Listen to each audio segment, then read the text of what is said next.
Saudações, sejam bem-vindos a mais uma aula do estudo sistematizado da doutrina espírita, da Casa Espírita Nosso Lar.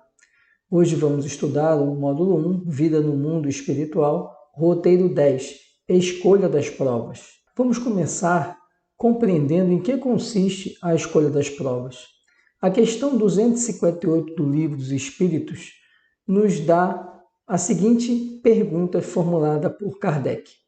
Quando na erraticidade, antes de começar nova existência corporal, tem o espírito consciência e previsão do que lhe sucederá no curso da vida terrena? E a resposta é que ele próprio escolhe o gênero de provas por que há de passar, e nisso consiste o seu livre-arbítrio. Já na questão 258, portanto, compreendemos que o espírito, lá na erraticidade, ou seja, habitando o mundo espiritual, ele faz o juízo da natureza das provas. Veja, a espiritualidade fala do gênero das provas que ele quer enfrentar, não necessariamente da prova de per si, como nós veremos mais adiante. Mas, por enquanto, vamos compreendendo que o espírito, ele faz escolhas a todo momento. Assim como fazemos enquanto encarnados, na erraticidade também fazemos escolhas. E essas escolhas vão direcionar os caminhos que nós encontraremos no mundo material. Lembrando que o livre-arbítrio permanece também quando estamos encarnados. Então, não significa que aquilo que nós escolhemos necessariamente vamos enfrentar. Mas vamos seguindo no estudo que isso ficará mais claro para todos vocês. Na questão 258a, Kardec pergunta: não é Deus, então, que ele impõe as tribulações da vida como castigo? E a resposta é a seguinte: nada ocorre sem a permissão de Deus, porquanto foi Deus quem estabeleceu todas as leis que regem o universo. E de agora perguntar, por que decretou ele esta lei e não aquela? Dando ao espírito a liberdade de escolher, Deus lhe deixa a inteira responsabilidade de seus atos e das consequências que estes tiverem. Nada lhe estorva o futuro. Abertos se lhe acham, assim, o caminho do bem ou do mal. Se vier a sucumbir, restar-lhe-á a consolação de que nem tudo se lhe acabou e que a bondade divina lhe concede a liberdade de recomeçar o que foi mal feito. Ademais, cumpre se distinga o que é a obra da vontade de Deus do que é a vontade do homem. Se um perigo vos ameaça, não foste vós quem o criou, e sim Deus. Vosso, porém, foi o desejo de a ele vos expordes, por haverdes visto nisso um meio de progredirdes, e Deus o permitiu. A resposta da questão 258a deixa bem claro que não há punição divina. Deus não castiga nenhuma de suas criaturas. Entretanto, Deus permite que as criaturas escolham desafios que vão lhe permitir a evolução espiritual. Se a criatura muitas vezes falha nesses desafios, isso não significa que ela está perdida, porque a misericórdia divina sempre se manifesta. Então ela poderá, em outro momento, em outra encarnação, enfrentar novamente desafio da mesma natureza, para que ela possa, aí sim, superá-lo e demonstrar a sua evolução espiritual. E importante que a resposta também deixa bem claro que Deus não limita nossa liberdade.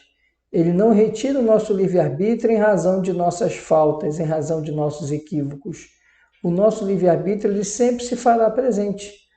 Agora, o que vai acontecer é que nós vamos demorar mais tempo ou menos tempo para evoluir, a depender daquilo que nós vencemos, dos obstáculos que nós vencemos, dos resgates que realizamos. E deixa bem claro também a resposta que muitas das coisas que nós passamos, mesmo um perigo, mesmo uma situação emergencial, ela foi passada dentro do nosso arbítrio. Deus permite que aquilo aconteça porque nós, lá na erraticidade, aceitamos passar por aquela provação. Na questão 259 do Livro dos Espíritos, Kardec faz a seguinte pergunta: do fato de pertencer ao espírito a escolha do gênero de provas que deva sofrer, seguir-se-á que todas as tribulações que experimentamos na vida, nós as previmos e buscamos? E a resposta que a espiritualidade superior nos dá é de que todas não, pois ninguém pode dizer que haveis previsto e buscado tudo o que vos sucede no mundo, até as mínimas coisas. Escolhestes apenas o gênero das provações. As particularidades correm por conta da posição em que vos achais. São muitas vezes consequências das vossas próprias ações. Escolhendo, por exemplo, nascer entre malfeitores, sabia o espírito a que arrastamentos se expunha. Ignorava, porém, quais os atos que viria a praticar. Estes atos resultam do exercício da sua vontade e do seu livre-arbítrio. Sabe o espírito que, escolhendo tal caminho, terá que sustentar lutas de determinada espécie. Sabe, portanto, de que natureza são as vicissitudes que se lhe depararão, mas ignora se verificará este ou aquele êxito. Os acontecimentos secundários se originam das circunstâncias e da força mesma das coisas. Previstos só são os fatos principais, os que influem no destino. Se tomardes uma estrada cheia de sulcos profundos, sabe que terás de andar cautelosamente, porque há muitas probabilidades de caíres. Ignoras, contudo, em que ponto cairás, e bem pode suceder que não caias, se fores bastante prudente. Se ao percorreres uma rua, uma telha lhe cair na cabeça, não creias que estava escrito, segundo vulgarmente se diz. Essa resposta da espiritualidade é profundamente esclarecedora. Muitos acreditam que tudo na vida está previsto, tudo é predestinado. E não é assim. O que é previsto, o que é acordado com o espírito que está ali agora encarnado, são as naturezas das provas, os grandes desafios, as filigranas do dia a dia, o tropeção, o corte no dedo quando está manuseando uma faca de cozinha, não é? Essas situações, elas são corriqueiras e são fruto da desatenção de quem estava ali na cozinha usando uma faca e cortou o dedo, né? De quem vinha andando, não prestou atenção no calçamento e tropeçou num degrau, numa irregularidade da calçada. Ou seja, não são todas as circunstâncias da vida que estão previstas e que são inexoráveis. O que está previsto são as grandes decisões que vão afetar o destino. Aquelas circunstâncias do dia a dia, o ônibus que você estava, que quebrou e você teve que descer do ônibus para esperar a próxima lotação que vinha, isso não tem nenhuma relação com a predestinação, até porque a predestinação ela não existe. As coisas não vão acontecer de uma forma pré-determinada. Os grandes desafios vão se colocar para nós. E como nós reagiremos, o que vai ser feito, os desdobramentos desses desafios estão ligados ao nosso livre-arbítrio e ao livre-arbítrio das outras pessoas que vão interagir conosco.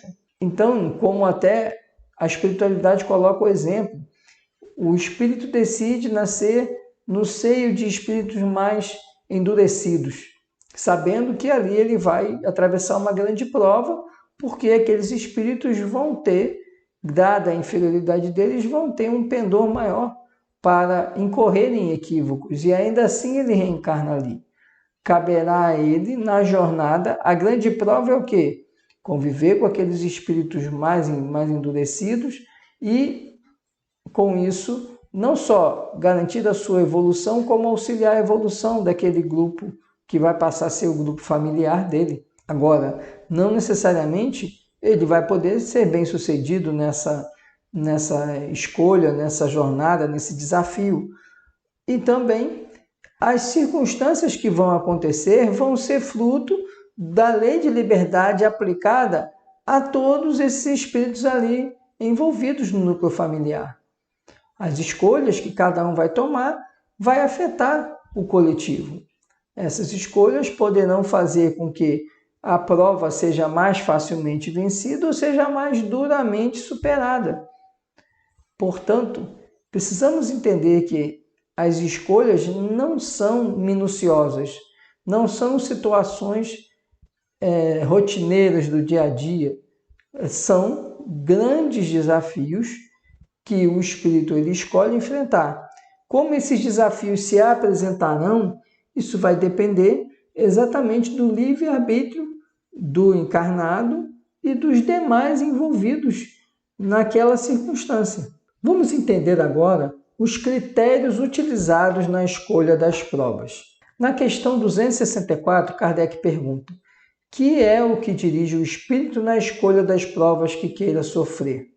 E a resposta apresentada é a seguinte: ele escolhe de acordo com a natureza de suas faltas, as que o levem à expiação destas e a progredir mais depressa. Uns, portanto, impõem a si mesmos uma vida de misérias e privações, objetivando suportá-las com coragem. Outros preferem experimentar as tentações da riqueza e do poder, muito mais perigosas pelos abusos e má aplicação a que podem dar lugar pelas paixões inferiores que uma e outros desenvolvem. Muitos finalmente se decidem a experimentar suas forças nas lutas que terão de sustentar em contato com o vício. Então veja, o espírito ele escolhe as grandes provações. E como é que ele faz a escolha? Ele escolhe conforme as faltas que ele precisa corrigir. E ele vai escolhendo, sabendo que o desafio para superar aquela circunstância vai ser grande, porque ali ele vai estar realizando muitas vezes o resgate de faltas de 3, de 4 encarnações anteriores. Não faltas de um único equívoco de uma encarnação, mas de várias encarnações onde ele errou no mesmo lugar, padeceu no mesmo equívoco. Então, quando o espírito ele toma essa opção e faz essa escolha, ele o faz impelido pela vontade de evoluir. E ele sabe que quanto mais ele vencer as suas sombras, mais rápido ele vai ascender na escala evolutiva do espírito. Então, por isso que o espírito ele vai escolhendo as provas conforme a sua necessidade, tanto de resgate como de evolução. A questão 265 do Livro dos Espíritos traz a seguinte pergunta de Kardec: havendo espíritos que por provação escolhem o contato do vício, outros não haverá que os busquem por simpatia e pelo desejo de viverem num meio conforme os seus gostos, ou para poder entregar-se materialmente a seus pendores materiais? E a resposta do Espírito de Verdade é a seguinte: há, sem dúvida, mas tão somente entre aqueles cujo senso moral ainda está pouco desenvolvido. A prova vem por si mesma e eles a sofrem mais demoradamente. Cedo ou tarde, compreendem que a satisfação de suas paixões brutais lhes acarretou deploráveis consequências, que eles sofrerão durante um tempo que lhes parecerá eterno. E Deus os deixará nessa persuasão, até que se tornem conscientes da falta em que ocorreram e peçam por impulso próprio, lhes seja concedido resgatá-la, mediante úteis provações. Prestem bem atenção. Se a lei de liberdade é uma lei divina, tudo no universo é regido pela lei de liberdade. Portanto, mesmo os espíritos que desejam reencarnar em uma situação inadequada, ou seja, aquele espírito deseja reencarnar no meio da riqueza porque ele ainda é apegado à matéria. Deus não interfere nessa escolha. Entretanto, o espírito, não raro, padecerá mais ainda em razão dessa escolha. Não porque Deus vai estar sendo punitivo, nem sendo inclemente com aquele espírito que fez a escolha, mas muito mais para que o espírito compreenda que ele precisa se livrar desse apego material. Então, a questão 265 nos apresenta que o espírito ele fará a escolha, por exemplo, de nascer na riqueza, mesmo sendo em condição ainda inferior e apegado à matéria. Entretanto, ele vai suportar as consequências dessa escolha, assim como quando fazemos na matéria, quando estamos encarnados. Ao fazermos as escolhas equivocadas, Deus não nos impede de fazer a escolha, mas Ele também não nos poupa da colheita, não nos poupa daquilo que deveremos angariar com essa escolha, seja resultados bons, sejam resultados ruins. Na questão 266, temos a seguinte pergunta: não parece natural que se escolham as provas menos dolorosas? E a resposta da espiritualidade é que pode parecer-vos a vós, ao espírito não. Logo que este se desliga da matéria, cessa toda ilusão e outra passa a ser a sua maneira de pensar. Para nós que estamos na matéria, nós, obviamente, atravessando e vivendo as dificuldades da jornada encarnatória, ficamos às vezes nos questionando por que estamos atravessando um desafio tão grande. Mas o que precisamos entender é que lá na erraticidade, nós, enquanto espíritos desencarnados, temos uma visão mais dilatada. Percebemos mais o todo, percebemos mais a criação divina e a nossa colocação no cenário dessa criação divina. E ansiamos por estar logo na condição dos bons espíritos, por avançarmos na escala espiritual.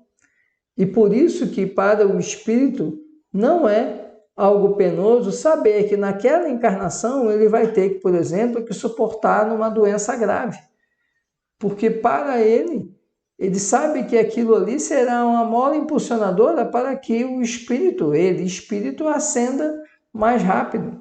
Vamos aos comentários de Kardec sobre essa pergunta. Kardec diz o seguinte: sob a influência das ideias carnais, o homem na Terra só vê das provas o lado penoso.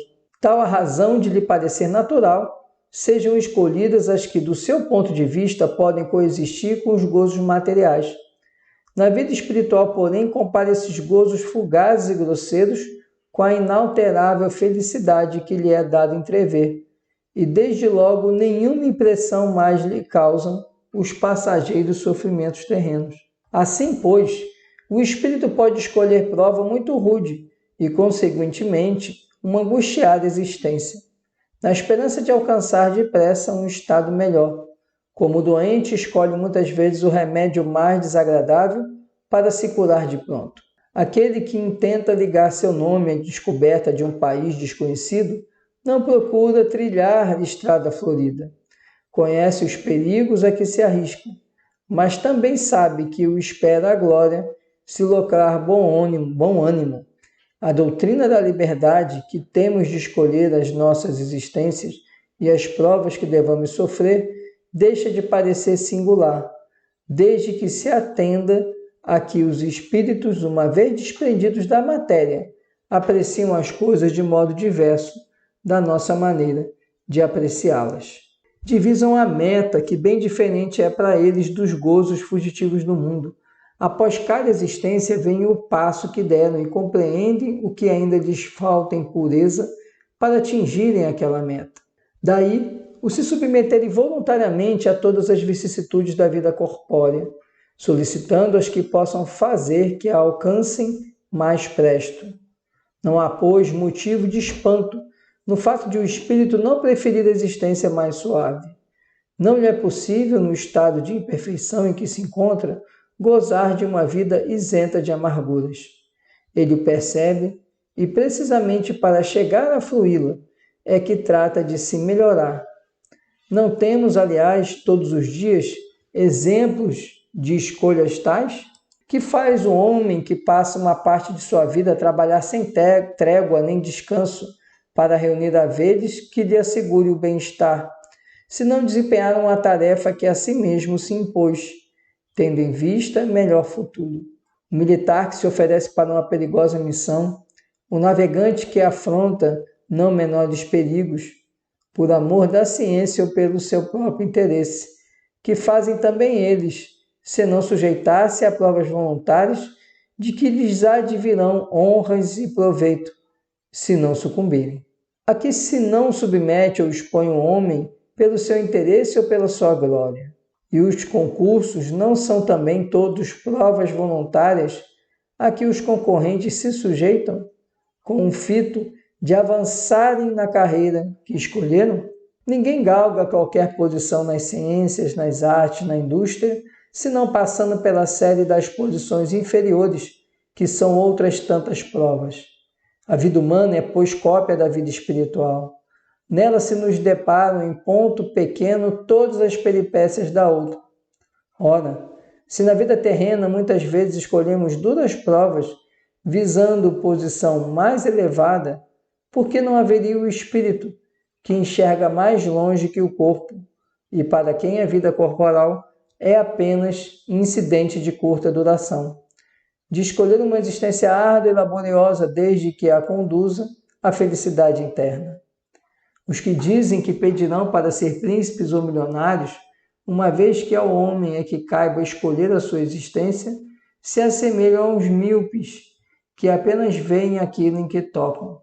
Ou a meninos gulosos que, a quem os interroga sobre isso, respondem que desejam ser pasteleiros ou doceiros. O viajante que atravessa profundo vale ensombrado por espesso nevoeiro não logra apanhar com a vista a extensão da estrada por onde vai, nem os seus pontos extremos. Chegando, porém, ao cume da montanha, abrange com o olhar quanto percorreu do caminho e quanto lhe resta dele a percorrer.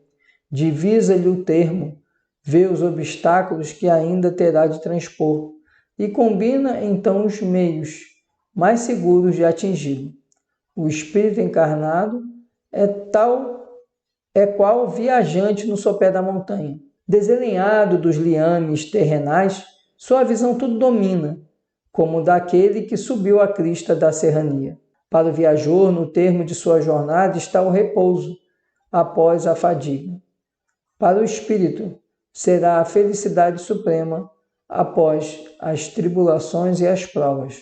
Dizem todos os espíritos que na erraticidade eles se aplicam a pesquisar, estudar, observar, a fim de fazerem a sua escolha. Na vida corporal, não se nos oferece um exemplo deste fato?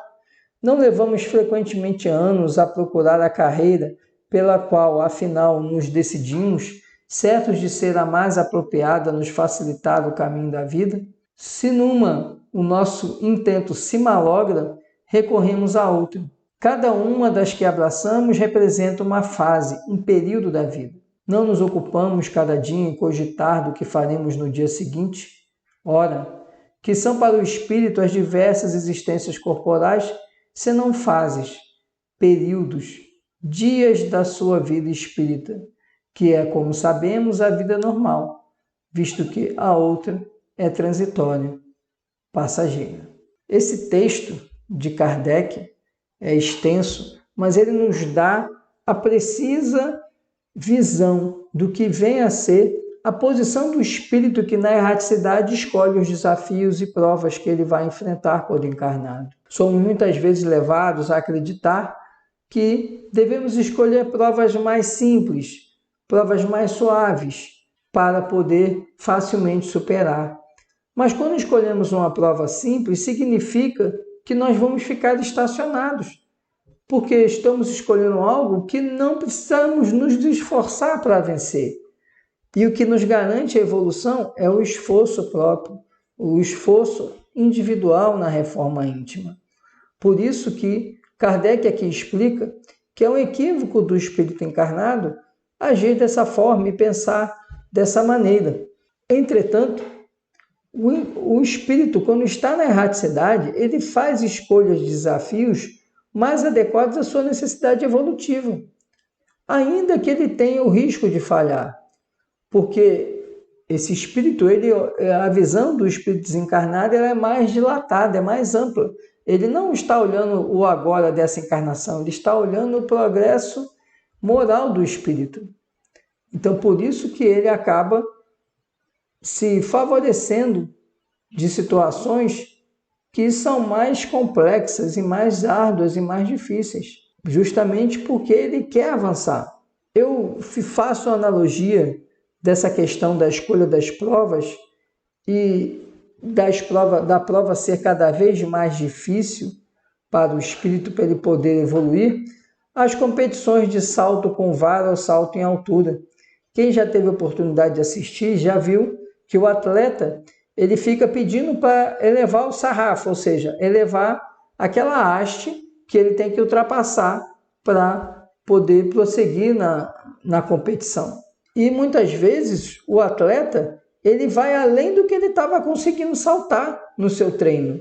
Por que ele faz isso? Porque ele sabe que para ele ganhar a competição ele tem que saltar muito mais. E ele vai, não raro, na prova, que ele vai saltar mais do que ele estava saltando quando ele treinava, ou mais do que ele saltou em outras competições. E ele faz isso porque ele quer ser o vencedor. E ele vai, levanta o sarrafo, dá o primeiro salto, não passa, derruba o sarrafo. E ele continua, ele não pede para abaixar o sarrafo. Ele fala assim, agora eu vou conseguir. E vai dar o segundo salto. Não consegue. O que vocês acham que ele faz? Ele abaixa o sarrafo? Não. Ele mantém o sarrafo na altura que está e vai para o próximo salto. Quando ele ultrapassa, o que ele consegue? Consegue vencer aquele desafio. Se ele tivesse desistido já no primeiro, ou se ele tivesse optado por colocar a barra numa altura, o sarrafo numa altura que para ele fosse fácil superar, ele não teria nenhum mérito e por isso que ele não venceria a competição. A vitória na competição está em saltar mais alto que os outros. E esse desafio faz com que o encarnado ele persista na sua jornada para poder evoluir. Por isso, não se surpreendam com essa afirmação, porque ela é a mais pura verdade. O espírito que quer evoluir, ele vai escolher desafios que são maiores, às vezes, do que a possibilidade dele. Mas ele o faz porque ele deseja rapidamente crescer na escala espiritual. Na questão 269, Kardec pergunta: pode o espírito enganar-se quanto à eficiência da prova que escolheu? E a resposta da espiritualidade é a seguinte: pode escolher uma que esteja acima de suas forças e sucumbir. Pode também escolher alguma que nada lhe aproveite, como sucederá se buscar vida ociosa e inútil. Mas então, voltando ao mundo dos espíritos, verifica que nada ganhou e pede outra que lhe faculte superar o tempo perdido. Agora aqui, nós vemos o complemento do texto que Kardec nos apresentou nos slides anteriores, que foi exatamente a comparação que eu falei do salto, da competição de salto em altura, salto com vara. O espírito, ele sempre vai buscar desafios maiores, porque ele quer evoluir espiritualmente. O contrário significa que ele vai fazer a opção por não utilizar aquele desafio, aquela prova. E se ele fizer isso, ele não vai evoluir. Então, na erraticidade, o espírito, percebendo que precisa enfrentar desafios para evoluir, ele aceita esses desafios. Na questão 262 do Livro dos Espíritos, Kardec pergunta: como pode o espírito, que em sua origem é simples, ignorante e carecido de experiência, escolher uma existência com conhecimento de causa e ser responsável por essa escolha? E a resposta elucidadora é a seguinte: Deus lhe supre a inexperiência, traçando-lhe o caminho que deve seguir, como fazeis com a criancinha. Deixa-o, porém, pouco a pouco, à medida que o seu livre-arbítrio se desenvolve, senhor de proceder à escolha, e só então é que muitas vezes lhe acontece extraviar-se, tomando o mau caminho por desatender os conselhos dos bons espíritos. A isso é que se pode chamar a queda do homem. Então veja, o espírito, mesmo o espírito mais iniciante, o espírito mais inferiorizado, ele vai fazer alguma escolha, mas Deus vai indicar o caminho, vai colocar aquele espírito em determinada jornada, em razão da inexperiência dele. É como se nós, fazendo uma analogia, imaginássemos uma criança de 2 anos. Não é porque a criança de 2 anos quer dirigir um carro que nós vamos colocar a chave do carro na mão dele e deixar ele dirigir, porque sabemos que ela não tem nem compleição física para isso, muito menos entendimento e compreensão para realizar a direção de um veículo. O que Deus faz é permitir que o espírito faça escolhas, mas escolhas adequadas à sua condição. E quando ele não tem nem condições de fazer escolha, porque ele ainda é muito inferior, Deus coloca um caminho para ele seguir, mas não isenta ele do livre-arbítrio. Ele vai continuar exercendo esse livre-arbítrio. Se nesse livre-arbítrio o espírito faz escolhas equivocadas, isso não vai eximi-lo de sua responsabilidade por seus atos. Na questão 262A, Kardec pergunta: quando o espírito goza do livre-arbítrio, a escolha que lhe cabe da existência corporal depende sempre, exclusivamente de sua vontade, ou essa existência lhe pode ser imposta como expiação pela vontade de Deus? E a resposta da espiritualidade é de que Deus sabe esperar. Não apressa a expiação. Todavia, pode impor certa existência a um espírito, quando este, pela sua inferioridade ou má vontade, não se mostra apto a compreender o que lhe seria mais útil. E quando vê que tal existência servirá para a purificação e o progresso do seu espírito, ao mesmo tempo que lhe sirva de expiação. Vamos então compreender aqui que a espiritualidade explica a Kardec que Deus ele não vai ficar impondo aos espíritos o que vai acontecer com eles, as escolhas deles. Deus, ele sabe que cada espírito tem o seu tempo. O espírito, então, que não tem condições de escolher uma determinada prova, Deus não vai impor a ele essa prova. Deus vai colocar caminhos para ele que ele vai usar o livre-arbítrio para seguir enquanto encarnado. Mas esse espírito que vai ter determinados desafios, ele vai evoluir. E quando ele evoluir, ele vai ter condições de encarar as provas mais difíceis, os resgates mais dolorosos. E outro ponto importante que a resposta nos mostra é que quando o espírito é muito inferior, Deus coloca desafios para ele. Deus que vai deliberar quais são os desafios que ele vai passar. E ele vai ter que, conforme ele for amadurecendo, fazer escolhas para a sua evolução. Se o espírito falha nessas diretrizes que Deus coloca para ele, significa que ele precisa, então, prosseguir nos mesmos desafios.